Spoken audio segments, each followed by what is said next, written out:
Europe में तापमान के रिकॉर्ड लगातार टूट रहे हैं क्योंकि महाद्वीप के कई हिस्से एक ऐसी हीट वेव की चपेट में हैं जो साल के शुरुआती वक्त में ही असामान्य रूप से काफी ज्यादा गर्मी ला रही है। पूरा यूरोप इस वक्त एक शक्तिशाली हीट ड्रोम का सामना कर रहा है। ये एक परसिस्टेंट हाई प्रेशर सिस्टम होता है जो बर्तन के ढक्कन की तरह काम करता है। गर्म हवा को भीतर फंसा देता है और उसे नीचे की ओर दबाता है। ये कई दिनों या हफ्तों तक बना रह सकता है और ये एक ऐसा वेदर फेनोमेनन है जिसकी संभावना और तीव्रता मानव जनित क्लाइमेट चेंज के कारण बढ़ गई है। सोमवार को यूनाइटेड किंगडम ने मई का अब तक का सबसे गर्म दिन दर्ज किया, जब लंदन के न्यू गार्डन्स में तापमान 34.8 डिग्री सेल्सियस तक पहुंच गया। इसने पिछले रिकॉर्ड को 2 डिग्री सेल्सियस से तोड़ दिया। आमतौर पर तापमान के रिकॉर्ड बहुत छोटे अंतर से टूटते हैं। इसके बाद मंगलवार को ये रिकॉर्ड फिर टूट गया, जब तापमान बढ़कर 35 डिग्री सेल्सियस तक पहुंच गया, जबकि लंदन में मई के अंत में औसत अधिकतम तापमान लगभग 20 डिग्री सेल्सियस होता है। सोमवार को तापमान बढ़ने के साथ ही स्कॉटलैंड के एडिनबर्ग में ऑर्थर सीट नामक पहाड़ी नाम एक वाइल्ड फायर भड़क उठी। वहीं दक्षिण पूर्व इंग्लैंड में पानी की मांग बढ़ने के कारण सैकड़ों घरों में जल आपूर्ति बाधित हो गई।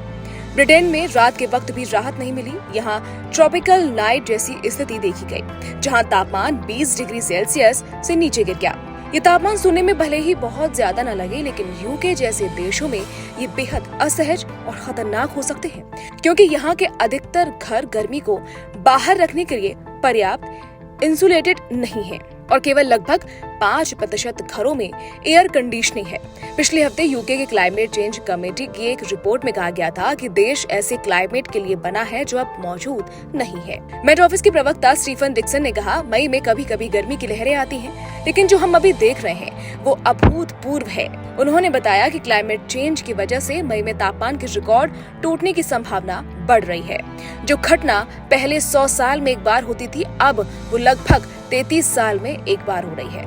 यूके अकेला नहीं है जो इस गर्मी से जूझ रहा है। पश्चिमी यूरोप के बड़े हिस्से में इस सप्ताह तापमान सामान्य से 10 से 15 डिग्री सेल्सियस ज्यादा दर्ज किया जा रहा है। फ्रांस में भी इस वक्त के लिए अभूतपूर्व गर्मी देखी जा रही है। मौसम विभाग के मुताबिक सोमवार मई का अब तक का सबसे गर्म दिन रहा। इस भयंकर गर्मी के घातक परिणाम भी सामने आ रहे हैं।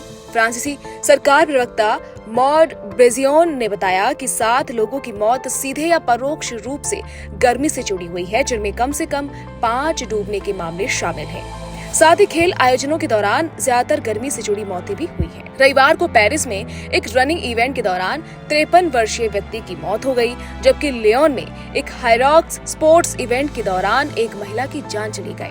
हालांकि अभी ये पूरी तरह क्लियर नहीं है कि मौतें सीधे गर्मी के चलते हुई या नहीं, लेकिन फ्रांस की खेल मंत्री मरीना फेरारी ने कहा कि ये घटनाएं इस बात की कड़ी याद दिलाती हैं कि ज्यादातर गर्मी में खेल गतिविधियों के दौरान पूरी सतर्कता जरूरी है। स्पेन में भी इस वक्त के लिए साधारण रूप से उच्च तापमान दर्ज किए जा रहे हैं। मौसम विभाग के मुताबिक सप्ताह के दूसरे हिस्से में दक्षिणी इलाकों में तापमान 40 डिग्री सेल्सियस तक पहुंच सकता है। गर्मी क्लाइमेट क्राइसिस के सबसे स्पष्ट संकेतों में से एक है।